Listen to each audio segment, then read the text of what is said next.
झाली म्हणजे होणार होती, तेव्हा माझ्या डोक्यात ना एकच विचार होता, म्हणजे मला एवढा त्रास होत होता, पण त्यात तो त्रास मला काही नव्हता वाटत.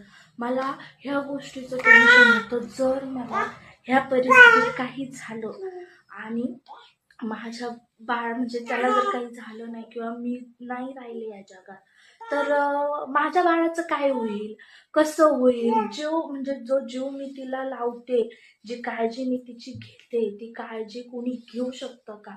तर नाही घेऊ शकत आहे. काही सारखी काळजी कोणीच बाळाची नाही घेऊ शकत.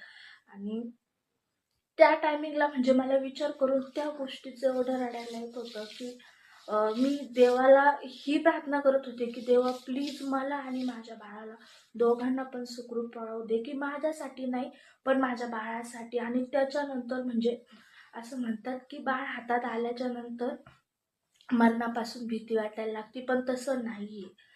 बाळ होण्याच्या अगोदर पासून जी स्त्री राहते ती